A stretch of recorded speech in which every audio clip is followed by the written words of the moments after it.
እነዚህ ሁሉ ሰዎች የእነዚህ ሁሉ ሃይማኖት መስራቾች ሞተዋል። ነቢዩ መሐመድ ሞቷል። ማርቲን ሉተር ኪንግ ሞቷል።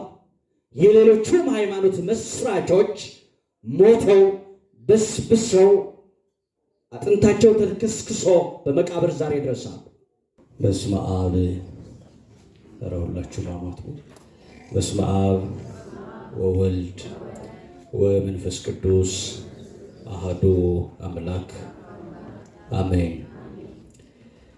በቅድሚያ የተከበራችሁ አባቶቼ ሊቃውንተ ቤተ ክርስቲያን በየደረጃችሁ በየማዕረጋችሁ አባቶቼ ካህናት፣ ወንድሞቼ ላይካነ ምስጢር ዲያቆናት፣ በአገልግሎት የምትመስሉኝ መምህራነ ወንጌል ሰባኪያን፣ ዛሬ በዚህ የተቀደሰ ቀን ሥርዓተ ጋብቻችሁን በሥርዓተ ቤተ ክርስቲያን የፈጸማችሁ ሙሽሪትና ሙሽራው የቤተ ክርስቲያን የስስት ቀን ልጆች እየተባላችሁ የምትጠሩ የሰንበት ትምህርት ቤት ተማሪ ወጣቶች፣ የቅድስና ስፍራ በሚሆን እግዚአብሔር በዚህ የተቀደሰ የምህረት አደባባይ በፍቅር ስቦ ያሰባሰባችሁ እናቶቻችን፣ አባቶቻችን፣ እህቶቻችን፣ ወንድሞቻችን ሕፃናትን ጨምሮ በኃያሉ በአምላካችን በመድኃኒታችን በኢየሱስ ክርስቶስ ፍጹም በሆነ የሰላምታና የፍቅር ቃል ሰላም እላችኋለሁ። እንደምን አደራችሁ?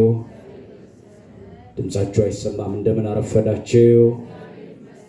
እንደምን እስከዚህ ሰዓት ደረሳችሁ? እንኳን አደረሳችሁ። እንኳን አደረሳችሁ። ትንሽ ኩራተኞች ናችሁ። እሺ፣ እንኳን አብሮ አደረሰን። አንድ ጥያቄ ጠይቃችሁና መልሼ ይህንን ጥያቄ አስከትላለሁ። እዚህ የደረስነው በማን ነው? የምታምኑ ብቻ ነገሩኝ። በማን ረዳትነት ነው?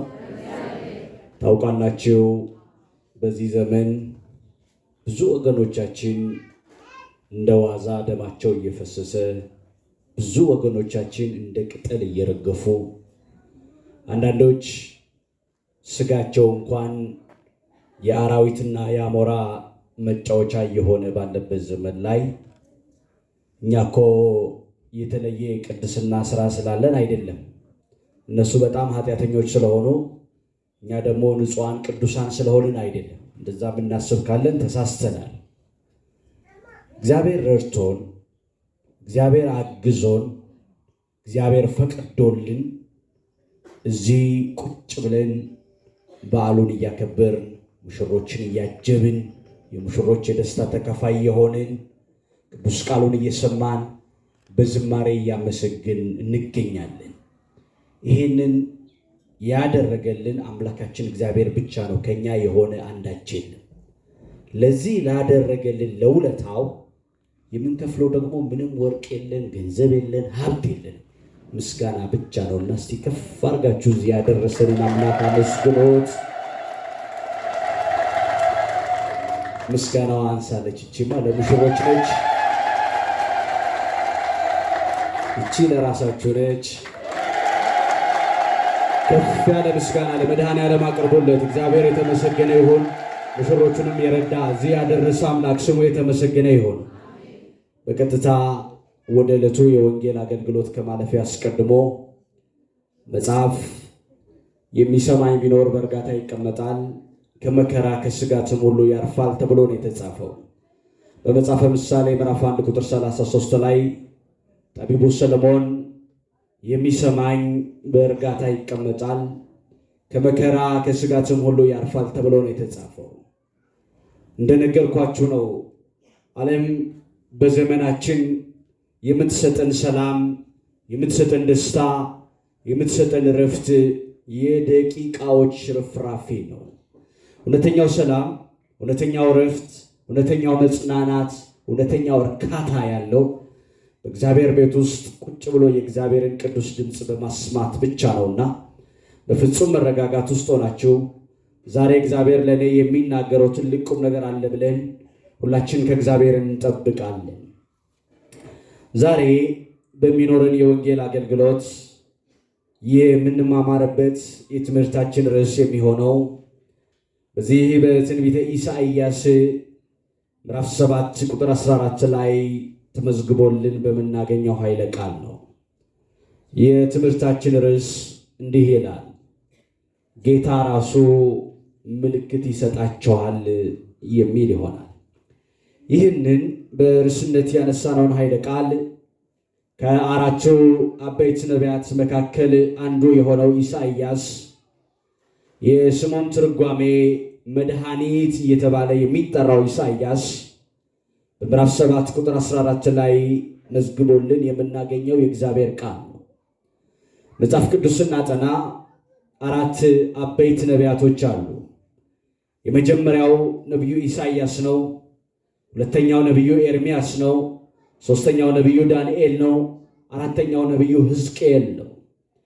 ከነዚህ ከአራቱ አበይት ነቢያት መካከል ዛሬ ለርዕስነት ያነሳነውን የነቢዩ ኢሳይያስን ክፍል እንመለከተዋለን። እንግዲህ አስቀድሜ በመግቢያዬ እንኳን አደረሳችሁ ብዬ የደስታ መግለጫ የሰጠኋችሁ ትናንትም ዛሬም በድምቀት እያከበርነው ያለው የእናታችን የእመቤታችን የቅድስተ ቅዱሳን የንጽሕተ ንጹሐን የድንግል ማርያም በዓለ ልደቷን በታላቅ ድምቀት እያከበርነው እንገኛለን። በዚህ ምክንያት ወቅቱን ዘመኑን የተመለከተ ትምህርት መማር ይቻለን ዘንድ ይህንን ርዕስ መርጠነዋል። ጌታ ራሱ ምልክትን ይሰጣቸዋል። እስቲ ይህ ቃል በልቦናችን ሰሌዳ መጻፍ ይቻለው ዘንድ ከኔ በመቀጠል እንድትሉ በፍቅር ጋብዛቸዋለሁ። ጌታ ራሱ በሉ እስቲ፣ ድምፃችሁ ይሰማ። ጌታ ራሱ ቁርስ አልተበላ? እሺ፣ አይ ሕፃናት ፍቅር እኮ ናቸው በእውነት። ጌታ ራሱ በሉ እስቲ ምልክትን ይሰጣቸዋል። እንግዲህ በዚህ ትምህርት ውስጥ ሁለት መሰረታዊ ነገሮችን ብቻ ነው ለመመልከት የምንሞክረው። የመጀመሪያው የእናታችን የእመቤታችን የቅድስተ ቅዱሳን የንጽሕተ ንጹሐን የድንግል ማርያምን ነገረ ልደቷን አንስተን በጥቂቱ ለመመልከት እንሞክራለን።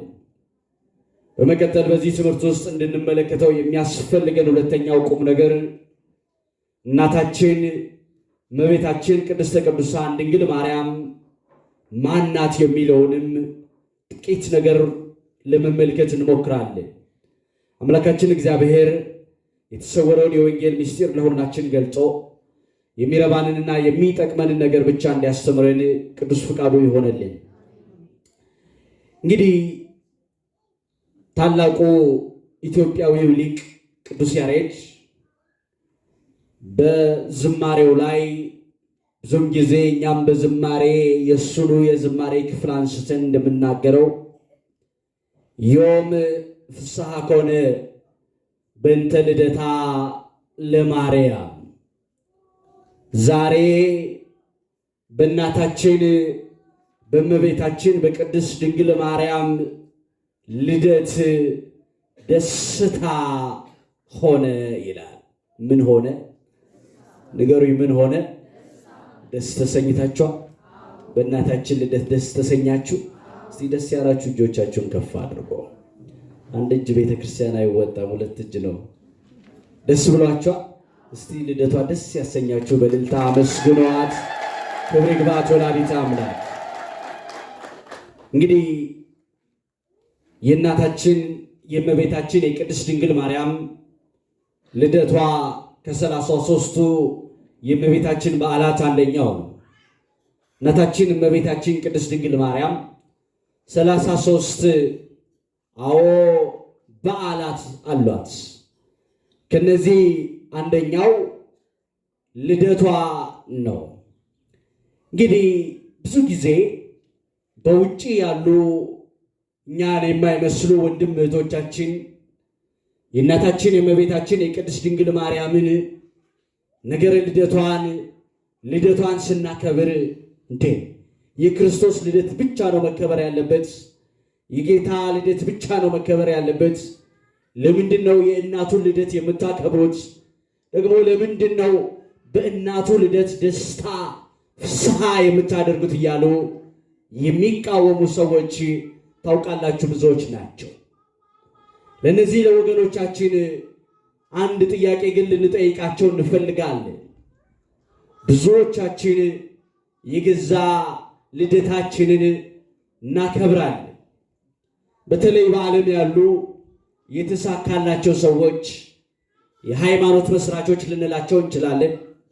ሮጠው የቀደሙ ሰዎች ልንላቸው እንችላለን። በፖለቲካው ታላቅ ጀብድ የፈጸሙ ሰዎች ልደታቸውን ያከብራሉ። በሕይወት ባሉበትን ዘመን ልደት ይከበራል። ካለፉም በኋላ ልደታቸው ይከበራል።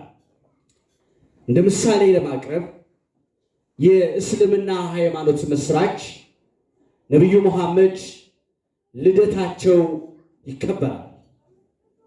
ታውቃላችሁ እስልምናን ሲመሰርቱ እኚህ ነቢይ እያሉ የሚጠሯቸው ሰው ልደታቸውን ያከብራሉ።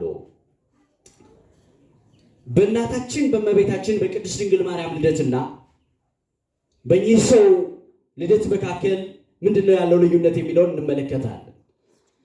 እንደ ሌላ ምሳሌ የፕሮቴስታንት እምነት መስራች የሆነው ማርቲን ሉተር ኪንግም በሕይወት በነበረበት ዘመን ልደቱን ያከብር ነበር። ከዛም በኋላ በፕሮቴስታንቲዝም እምነት ማዕከልም ያሉ ወንድሞቻችን ዛሬ ድረስ ልደታቸውን ያከብራሉ። የሁሉም ሃይማኖት መስራች ልደት እያከበሩ መጥተዋል። ዛሬም ድረስ ያከብራሉ። አንድ መሰረታዊ ቁም ነገር አለ።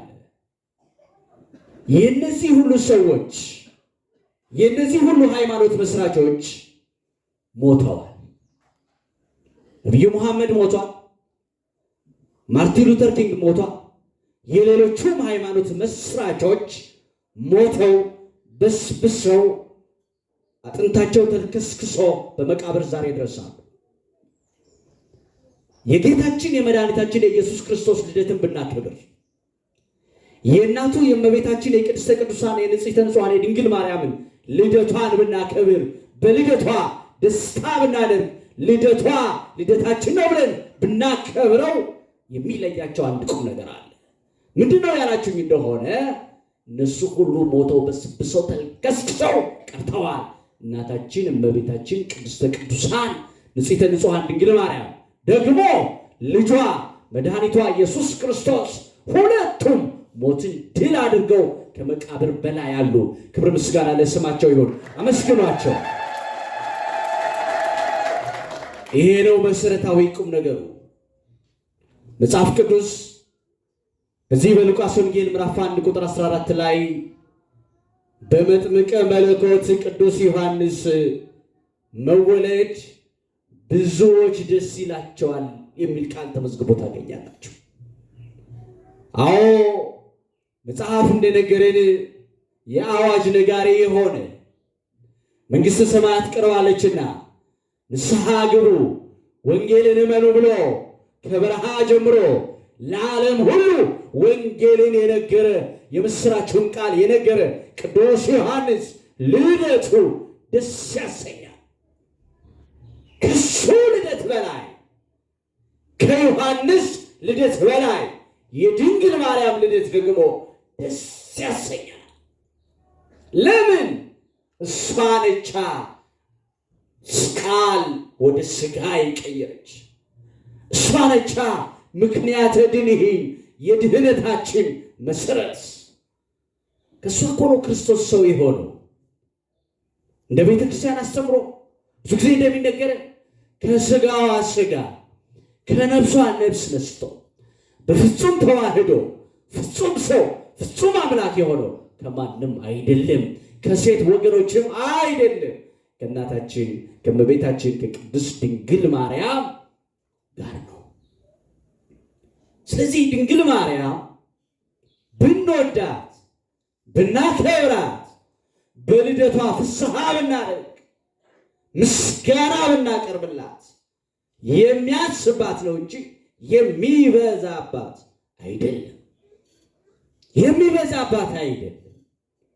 ስለዚህ እናታችን እመቤታችን ቅድስት ድንግል ማርያምን ልደቷን በዘመናት መካከል በጊዜያት መካከል ያለ ማቋረጥ በደስታ በፍስሐ የምናከብረው ነው።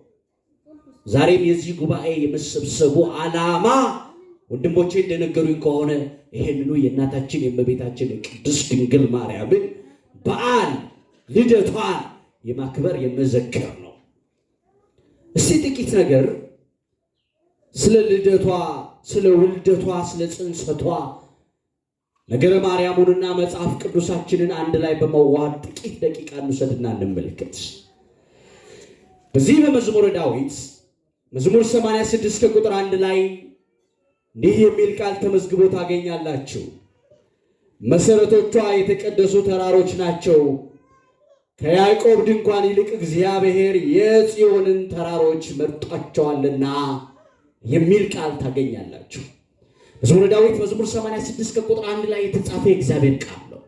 እንዲህ ይላል፣ መሰረቶቿ የተቀደሱ ተራሮች ናቸው፣ ከያዕቆብ ድንኳን ይልቅ እግዚአብሔር የጽዮንን ተራሮች መርጧልና።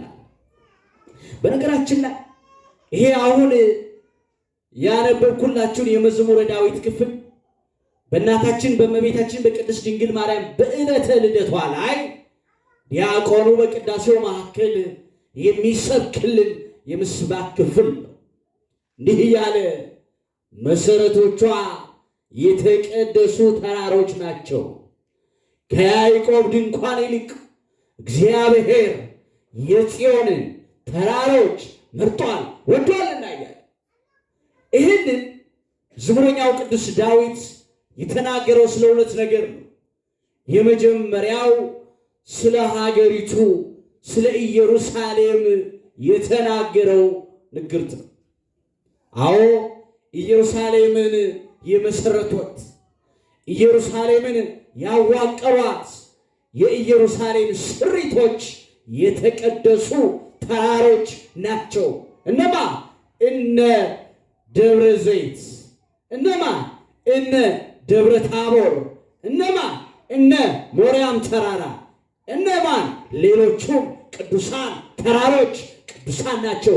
የኢየሩሳሌም መዋቅሮቿ ቅዱሳን ተራሮች ናቸው። እነ ደብረ ዘይትን የሞሪያም ተራራ ታውቁታላችሁ። አብርሃም ልጁ ይስሐቅን ሊሰዋበት የነበረው ያ ቅዱስ ተራራ። ደግሞ እነ ደብረ ታቦር ታሪኩን እንደምታውቁት በዚህ በአንደኛ ጴጥሮስ ምዕራፍ 1 ከቁጥር 18 ጀምሮ እንደተመዘገበልን ቅዱስ ጴጥሮስ በዛ በደብረ ታቦር ላይ ቅዱስ በሆነው በደብረ ታቦር ላይ የእግዚአብሔርን ድምፅ ብርሃነ መለከቱን እንደገለጸላቸው ያመለክታል።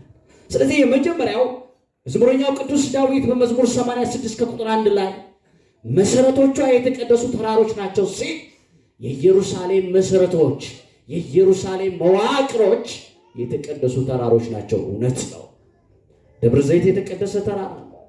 ሞሪያም የተቀደሰ ተራራ ነው። ቄርኔሎስም ተራራ አለ፣ እሱም የተቀደሰ ተራራ ነው። አንድምታው ላይ ግን ሁለተኛው ፍቺው መሰረቶቿ የተቀደሱ ተራሮች ናቸው ያለላት፣ እውነትም መሰረቶቿ ቅዱስ የሆኑላት የእናታችን የእመቤታችን የቅድስተ ቅዱሳን የንጽሕተ ንጹሐን የድንግል ማርያም የዘር ሐረጓ ነው። መሰረት ነበሯት እናታችን እመቤታችን ቅድስት ድንግል ማርያም። ቅድመ አያቶቿ መሰረቶቿ ናቸው። እነሱ የተቀደሱ ተራሮች ናቸው። አዎ ቅድመ አያቶቿ የእናታችን የእመቤታችን የቅድስት ድንግል ማርያም መሰረቶቿ ቅዱሳን ናቸው። ታውቃላችሁ፣ ቅድመ አያቶቿ ጵጥርቃና ቴክታ ይባላሉ። እኚህ ቅዱሳን ሰዎች ለእግዚአብሔር ሐሳብ የኖሩ ናቸው። አስተውሉት፣ እያወራው ያለሁት ስለ ቅድመ አያቶቿ ነው። ጵጥርቃና ቴክታ ይባላሉ። በጣም እግዚአብሔርን የሚፈሩ እግዚአብሔር ሐሳብ የሚመላለሱ እግዚአብሔርን የሚወዱ በቅድስና የሚኖሩ ለትዳራቸው ታማኝ ትዳራቸውን የሚወዱ የሚያከብሩ እንደ እግዚአብሔር ፍቃድ የሚኖሩ ነበሩ። ደግሞ መጽሐፍ እንደሚነግረን በተለይ ነገረ ማርያም እንደሚያስተምረን እነዚህ ጴጥርቃና ቴክታ የተባሉ የእናታችን የእመቤታችን የቅድስት ድንግል ማርያም ቅድመ አያቶቿ በጣም ባለጠጎች ነበሩ ይላል። ምን ነበሩ? መልሱልኝ። ከቃሉ ጋር ናችሁ? እግዚአብሔር ከሁላችን ጋር አይሆን። በጣም ባለሀብቶች ናቸው። ግን ይገርማቸዋል፣ እንደ እግዚአብሔር ሐሳብ እየኖሩ እንደ እግዚአብሔር ዕቅድ እየኖሩ እግዚአብሔርን በሚመስል ሕይወት እየኖሩ ባለጠጎችም ሆነው ሳለ አንድ ችግር ነበረባቸው። ይሄም ልጅ አልተሰጣቸውም ነበር። ምን አልተሰጣቸውም ነበር? ልጅ አልተሰጣቸውም ነበር። በዚህ አጋጣሚ ሙሽሪትና ሙሽራው የትዳር መሰረታዊ ዓላማው 3 ነው። ነገሩ ስንት ነው? ሙሽሪትና ሙሽራው ስንት ነው? 3። የመጀመሪያው መጽሐፍ ቅዱስ እንደሚነግረን የጋብቻ መሰረታዊ ዓላማው መረዳዳት ነው። ባል በሚደክምበት ሚስት መርዳት፣ ሚስት በምትደክምበት ባል መረዳዳት ነው። ሁለተኛው ዘርን ስለመተካት ነው። አዎ ታዲያ እኚህ ሰዎች ጴጥርቃና ቴክታ እግዚአብሔርን በሚመስል ሕይወት ሲኖሩ ልጅ አልነበራቸው። ትዳር ሁሉ ልጅ የሚያሰጥ አይደለም። አንዳንዶቻችን አለመውለድን ከእግዚአብሔር እርግማን ጋር እናያይዘዋል። ልጆች የማስጦታዎች ናቸው። መጽሐፍ ቅዱስ መዝሙረኛው ዳዊት በዚህ በመዝሙረ ዳዊት መዝሙር 128 ላይ ልጆች የእግዚአብሔር የጸጋ ስጦታዎች ናቸው፣ የሆድም ፍሬ የእርሱ ዋጋ ነው ተብሎ ተጽፏል። ልጆች የእግዚአብሔር የጸጋ ስጦታዎች ናቸው። ማንም ልጅን በገንዘቡ በእውቀቱ በስልጣኑ ማግኘት አይችልም። ልጅ የእግዚአብሔር የጸጋ ስጦታ ነው። ታዲያ ጴጥርቃና ቴክታ በሕይወታቸው ሲኖሩ ሞልቶላቸዋል። እግዚአብሔርን የሚመስል ሕይወት አላቸው፣ ግን ልጅ የላቸውም። ልጅ የለም። በትዳር ውስጥ አንዳንድ ጊዜ እንደዚህ አይነት ፈተና ያጋጥማል። ይሄ ታዲያ የእግዚአብሔር እርግማን አይደለም። እግዚአብሔር እኛን ስለጠላን አይደለም። እግዚአብሔር ጊዜ አለው። ምን አለው? ጊዜ አለው። ታዲያ ጴጥርቃና ቴክታ እንደዚህ ባለ ሕይወት ሲኖሩ አንድ ጊዜ ቴክታ አንድ ራእይ ታያለች። ይህ ራእይዋ ምንድን ነው? ከበረት ውስጥ 7 ነጫጭ በጎች ሲወጡ ታያለች። 7ተኛዋ ጨረቃን ትወልዳለች። ያቺ ጨረቃ ደግሞ 7ተኛዋ የወለደችው ጨረቃ ፀሐይን ትወልዳለች የሚል ራእይ ታያለች። አሁን ይህ ራእይ ከአይምሯ በላይ ሆነ ለቴክታ። ባልና ሚስት ተነጋገሩና ወደ ቤተ ክርስቲያን ሄደው ይሄንን ራእይ ለአባቶች ሲያስፈቱ እንዲህ ብለው ፈቱላቸው። እናንተ 7 ቆንጆ ሴቶች ትወልዳላችሁ። 7ተኛዋ አሏቸው፣ 7ተኛዋ ጨረቃን ትወልዳለች። ይህ ጨረቃ ተብሎ የተጠቀሰ ከሰዎች ዘር መካከል የተለየ ነው። የፀሐዩ ነገር ግን ጊዜ ይፍታው ብለው ፈቱላቸው። የምኑን ነገር ጊዜ ይፍታው? ነገሩን የምኑን ነገር ጊዜ ይፍታው? የፀሐዩን ነገር ጊዜ ይፍታው ብለው ፈቱላቸው። ባዩት ራእይ መሰረት ጴጥርቃና ቴክታ 7 ሴት ልጆችን ወለዱ። ከዘር ሐረጋቸው መካከል 7ተኛዋ የእናታችን የእመቤታችን የቅድስት ድንግል ማርያም ወላጅ እናትና አባት የሆኑት ሐናና ኢያቄም ናቸው። ሐና ነበረች የጴጥርቃና የቴክታ ቅድመ አያት። ሐና 7ተኛ ነች። እቺ ሐና ጨረቃን ወለደች አለ። ጨረቃዋ እናታችን እመቤታችን ቅድስተ ቅዱሳን ንጽሕተ ንጹሐን ድንግል ማርያም ናት። አዎ መጽሐፍ እንደሚነግረን ነገረ ማርያምን እንደሚያስተምረን እና የእናታችን የእመቤታችን የቅድስት ድንግል ማርያም ወላጅ እናቶች እናታችን ቅድስት ሐና እና አባታችን ቅዱስ ኢያቄም ናቸው። በጣም ይገርማቸዋል እኮ ኢያቄምና ሐናም ሲኖሩ እግዚአብሔርን በሚመስል ሕይወት ነው የኖሩት። ለምን? መሰረቶቿ የተቀደሱ ተራሮች ናቸውና።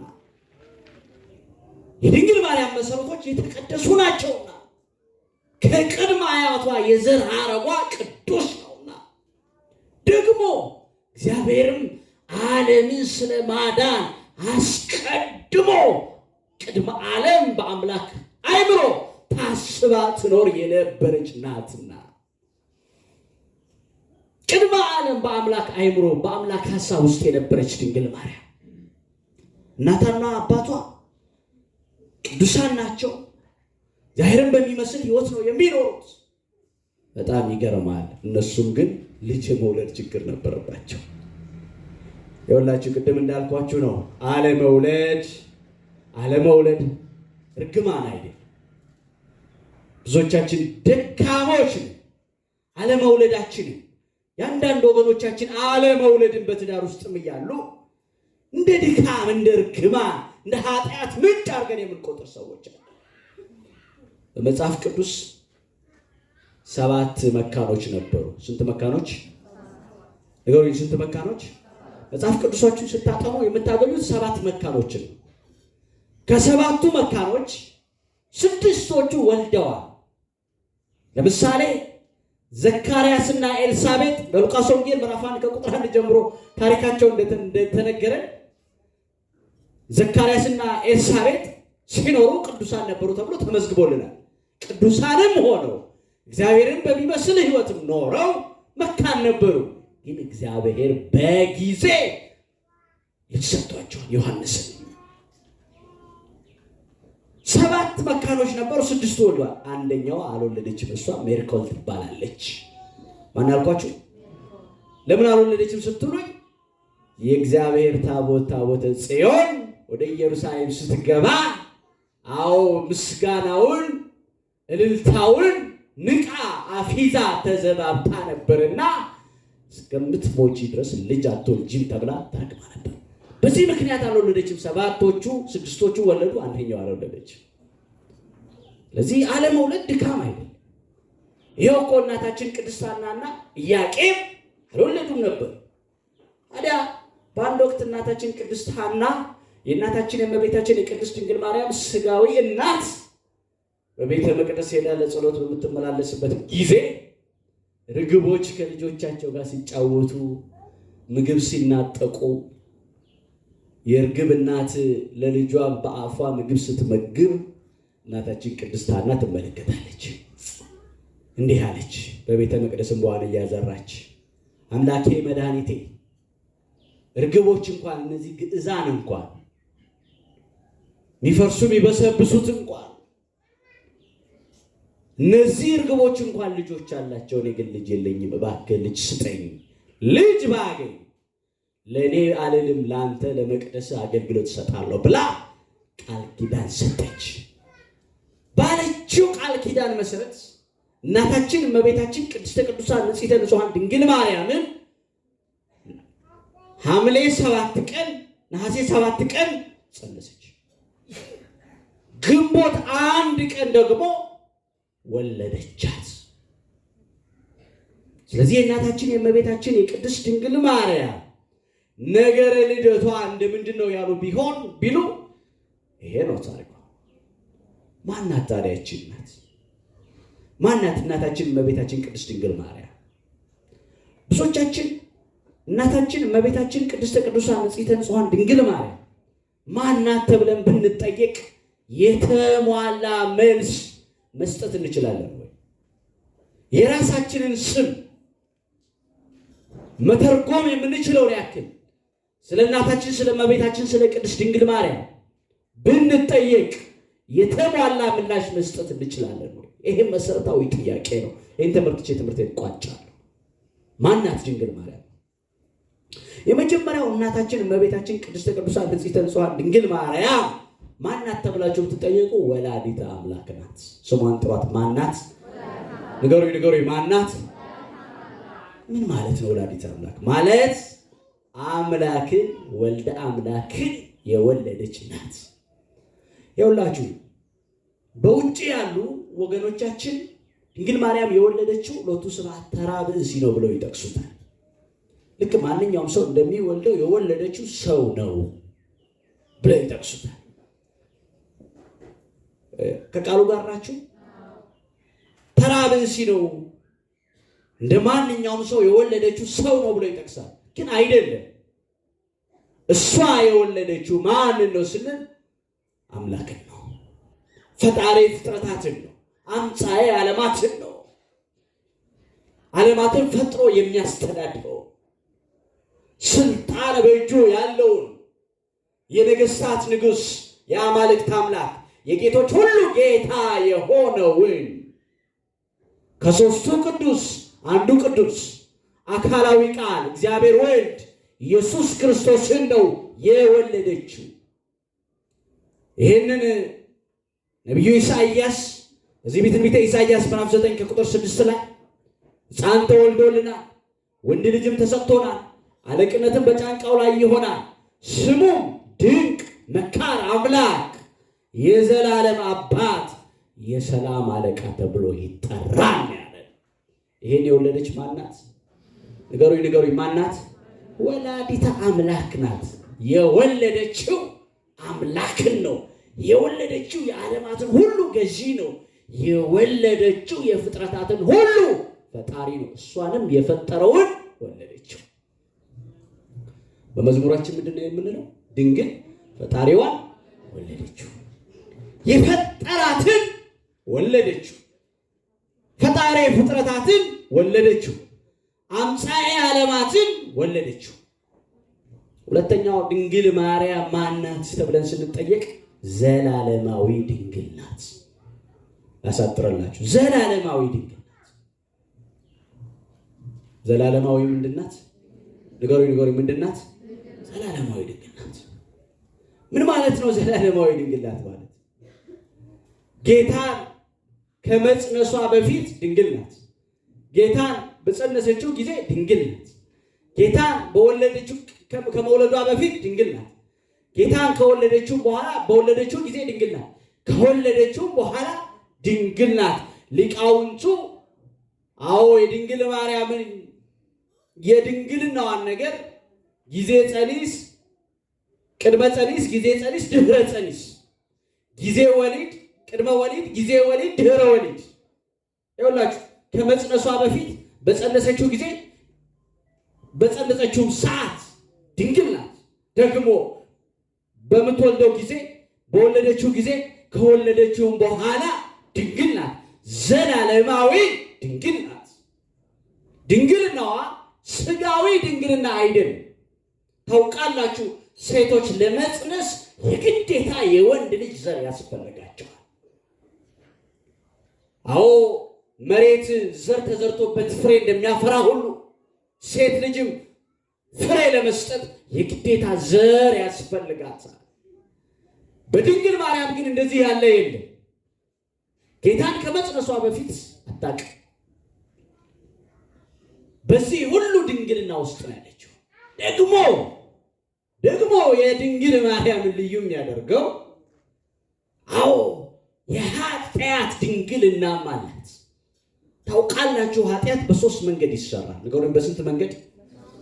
በሐልዮ፣ በነቢብ፣ በገቢር። ሰው በማሰብ ኃጢአትን ይሰራል። ሰው በመናገር ኃጢአትን ይሰራል። ሰው በተግባር ደግሞ ኃጢአትን ይሰራል። ድንግል ማርያም በሐሳቧ ኃጢአት የለባትም፣ ንጽሕት ነች፣ ድንግል ነች። ደግሞ በነቢብም በመናገርም ድንግል ማርያም ኃጢአት ሰርታ አታውቅም፣ በተግባርም ሰርታ አታውቅም። የሰው ልጆች ቢነጹ ከሐልዮ ቢነጹ ከነቢብ አይነጹ፣ ከነቢብ ቢነጹ ከገቢር አይነጹ። እሷ ድንግል ማርያም ግን ከነዚህ ከሐልዮ ከነቢብ ከገቢር ንጽሕት ቅድስት ሆና በአምላክ አእምሮ ታስባ ትኖር የነበረች ቅድስት ነች፣ ንጽሕት ነች፣ ብፅዕት ነች ምንላት። ለዚህ ነቢዩ ሕዝቅኤልም እንዲህ አለ።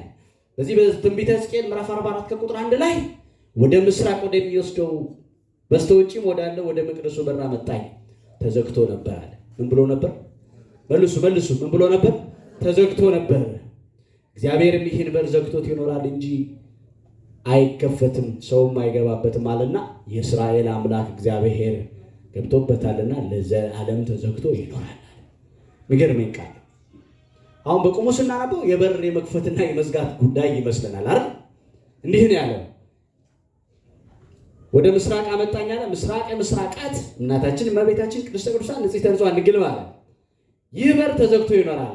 ዘላለማዊ ድንግልናዋን አመጣና ለዘላለም ተዘግቶ ይኖራል እንጂ አይከፈትም፣ ሰው አይገባበትም አለና የእስራኤል አምላክ እግዚአብሔር ገብቶበታልና ለዘላለም ተዘግቶ ይኖራል።